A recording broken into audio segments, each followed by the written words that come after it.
नमस्कार दोस्तों, welcome to magnitude institute. आज के इस टॉपिक में हम लोग पढ़ेंगे what the pandemic has taught us. Pandemic ने हमें क्या सिखाया। ये आर्टिकल मैंने लिया है हिंदुस्तान टाइम्स आज के। कंटेक्स्ट देख लेते हैं तो कोविड-19 या उसके ज़रिए जो हमने लॉकडाउन किया है, उस लॉकडाउन से इंडिया को क्या सेवरल पेनफुल लेसन्स सीखने मिला है। एक एक करके हम लोग समझते हैं। सबसे पहले नेचर की बात करें तो फर्स्ट ऑफ ऑल हम लोग ये जो रूथलेस एक्सप्लॉइटेशन कर रहे थे नेचर का, तो उसके साथ हम लोग ज़्यादा नहीं जी पा रहे थे। Climate crisis, erratic weather phenomena या एयर लैंड या ओशन का पोल्यूशन होना वर्ल्ड और कंट्री लेवल पर दोनों ही, तो एक डेंजरस ब्रिंक बन के आया था। जब तक इस पूरे खतरनाक चीज़ को रिवर्स नहीं करते, तब तक ये जो ट्रबल है वो बहुत ही सीरियस रहता इस सेंचुरी के अंत तक। तो ये एक्स्ट्रा ऑर्डिनरी है कि ये जो लॉकडाउन पीरियड है उससे जो नेचर है वो रीजनरेट हो रहा है। हमने इस लॉकडाउन के अंदर ब्लू स्काइज देखे, कई सारे डिकेड्स के बाद पॉल्यूशन लेवल ड्रॉप होता हुआ देखा, कई सारे जो स्पीसीज है एनिमल्स की, बर्ड्स की, इंसेक्ट्स की, वो बाहर आते हुए दिखे। And also we must try and ensure that positive development जो है वो सस्टेन रहे। और इस लॉकडाउन के बाद, ये पेंडेमिक के बाद, हम लोग ओल्ड नॉर्मल नहीं, एक नए नॉर्मल लाइफ में आए। ठीक है, जो पुराना नॉर्मल लाइफ चल रहा था नहीं, उस पर नहीं, एक हम लोग नए तरह की नए नॉर्मल जीवन में जिएंगे, नए तरीके से जिएंगे नेचर के साथ। तो वो हमें इस पेंडेमिक में सीखने मिला है। दूसरा जो लेसन मिला है हमको हेल्थ और एजुकेशन को लेकर, तो इस पेंडेमिक के अंदर हमने देखा इंडिया को ड्रास्टिक रिस्ट्रक्चरिंग करना पड़ेगा अपने डेवलपमेंटल प्लान्स को लेकर, यानी कि एटलीस्ट जीडीपी का 3% हमें हेल्थ या एजुकेशन में खर्च करना पड़ेगा। अगर ये जब तक नहीं करेंगे हम लोग वर्ल्ड क्लास पावर के अंदर नहीं आ पाएंगे। और ये हमारा नेशनल फेल्योर है सिंस इंडिपेंडेंस की, हमने हेल्थ और एजुकेशन जो है इंडिया के अंदर नहीं सुधारा। और हमें ये भी देखने को मिला कि जो वास्ट फेडरल कंट्री जैसे कि इंडिया है, तो ऐसे क्राइसिस के समय पर एक डिमांड आ जाती है कि कॉपरेशन हो सेंटर और स्टेट के बीच, फिर चाहे वो किसी भी पॉलिटिकल पार्टी की सरकार हो, वह सेंटर में या स्टेट के अंदर। हेल्थ जो है वो स्टेट सब्जेक्ट है, यानी कि जो फाइनल एनालिसिस होता है वो स्टेट या यूनियन टेरिटरीज करता है, और इन्हीं को ही ऑन द ग्राउंड इस क्राइसिस को डील करना पड़ता है। सो यही एक ऐसा एरिया है जहाँ पे एक कोऑपरेटिव फेडरलिज्म की हमें ज़रूरत पड़ती है rather than confrontational federalism. Clear.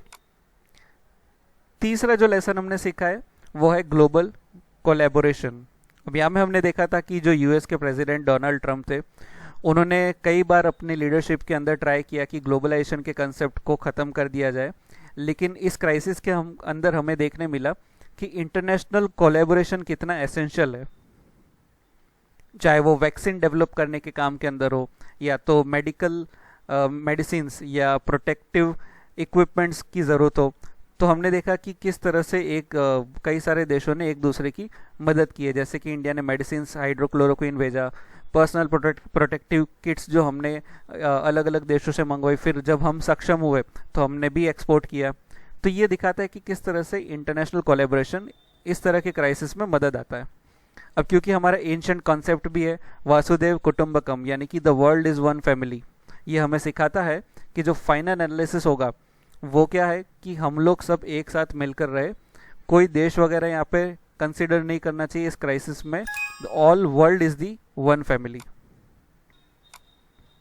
और वो फेस हमको क्या दिखाता है कि आप कुछ भी कर लो, लेकिन जो ह्यूमन रेस है वो अल्टीमेटली सिंक और स्विम एक साथ ही करेगा, यानी कि तैरेगा और डूबेगा एक साथ ही। और इसीलिए हमारे पास कई सारे बेस्ट साइंटिस्ट, रिसर्चर्स है पूरी दुनिया में, और कई सारी इंडिया की लेबोरेटरीज है जो साथ में मिलकर ओवर टाइम वैक्सीन बनाने के लिए जुट गई है कोरोना वायरस के खिलाफ।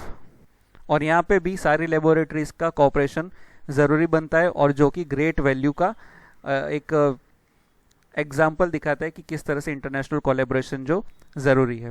क्लियर। चौथा, प्लानिंग एंड डेवलपमेंट। इस लॉकडाउन के अंदर हमने देखा कि मिलियंस ऑफ माइग्रेंट वर्कर्स ने इनटॉलरेबल सफरिंग किया ड्यूरिंग दिस लॉकडाउन। उनको खाने के प्रॉब्लम हुए, उनको घर जाने की प्रॉब्लम हुई, कई सारे लोग मारे गए भूख से, कई सारे एक्सीडेंट्स से। तो ओवरऑल बहुत सारी हमने प्रॉब्लम्स इस लॉकडाउन में देखी थी न्यूज़ वगैरह में। तो यहाँ पर क्या दिखा कि there was a lack of preparedness for their welfares, जो हमारे देश के लिए एक शर्मजनक बात थी। तो ये पेंडेमिक ने क्या सिखाया कि सेफ्टी नेट होना चाहिए most vulnerable section of the society के लिए, बिकॉज इंडिया का 1/4 जो पॉपुलेशन है वो बिलो द पॉवर्टी लाइन है। उसके अलावा मिनिमम इनकम जो है वो क्रेडिट होनी चाहिए डायरेक्टली उनके अकाउंट में, और वही एक ईजी और क्विक तरीका था उनकी जो प्रॉब्लम्स है सॉल्व करने के लिए। और ये कम से come India as a nation करना चाहिए। और ये हमें कैसे अचीव होगा? इंडिया को रीस्ट्रक्चर करना फाइनेंशियल प्लानिंग में और रीओरिएंट करना अपनी मॉनेटरी पॉलिसी के अंदर। क्लियर? तो financial planning and monetary policy के बारे में डिटेल अगर आपको जाननी हो तो ऊपर आई बटन के अंदर लिंक मिल जाएगा, वहाँ पर क्लिक करके ये पूरा जो मॉनेटरी पॉलिसी का XYZ है वहाँ से जानकारी मिल जाएगी। फिफ्थ है फैमिली टाइम। तो वायरस और लॉकडाउन ने हमें फोर्स किया कि हम रिविजिट करें अपने अपने फैमिली रिलेशन में और हमारे फैमिली मेम्बर्स को सपोर्ट करें, अफेक्शंस, हमारे जो वाइफ, बच्चे, एल्डरलीज, माँ बाप, उन सब के साथ अपना टाइम बिताए। लेकिन इन सब के अलावा कई सारे रिपोर्ट्स मिले डोमेस्टिक वायलेंस के बढ़ते हुए, तो वो बहुत डिस्टर्बिंग था इस लॉकडाउन के अंदर। लेकिन हमें क्या चाहिए? इस डोमेस्टिक वायलेंस का बिल्कुल उल्टा, जो एग्जिस्टिंग लॉ है उसका सपोर्ट चाहिए, ताकि स्ट्रिक्टली एनफोर्समेंट हो और जो इम्प्रॉपर बिहेवियर हो रहा है वुमेन्स, चिल्ड्रंस या एल्डरली के खिलाफ यानी सीनियर सिटीजन्स के खिलाफ वो बंद हो। तो कोविड-19 क्राइसिस ने हमें सिखाया कि हमें हमारी पर्सनल लाइफस्टाइल किस तरह से चेंज करनी पड़ेगी, जो कि पूरा अननेसेसरी एक्सपेंडिचर के ऊपर हम लोग खर्च कर रहे थे पहले लग्जरियस आइटम के लिए ऊपर, तो लॉकडाउन में हमने वो बिल्कुल कम कर दिया। तो ऐसी कई सारी छोटी छोटी चीज़ें हमें सीखने मिली और जानने मिली। इनके अलावा जो वल्गर और grossly top engagement, wedding ceremony वगैरह हुआ करता था, जिसमें वेस्टफुली हम लोग अपना पैसा बर्बाद कर लेते थे बैंक्वेट में, रिसेप्शंस में, तो उन सबको लॉ के द्वारा रेस्ट्रिक्ट किया गया और करना भी चाहिए। और हमने देखा कि 50 लोगों से ज़्यादा इस तरह की सेरेमनी में अटेंड नहीं कर सकते। अब क्योंकि कई सारे मिलियंस ऑफ पीपल है इंडिया के अंदर जिनको एक टाइम का खाना भी नहीं मिलता, और हम लोग क्या करते हैं कि इस तरह की शादी और वेडिंग फंक्शन के अंदर बहुत सारा खाना वेस्ट कर लेते हैं, पैसा वेस्ट कर लेते हैं। तो बेटर है कि वो ये पैसा, खाना वगैरह इन लोगों के लिए मदद में आ जाए। तो ये हमें सीखने मिला। और आखिरी जो हमने लेसन सीखा है, सिक्स्थ, वो है लुक अवर सेल्फ। आपको अपने लिए टाइम मिला है, ठीक है।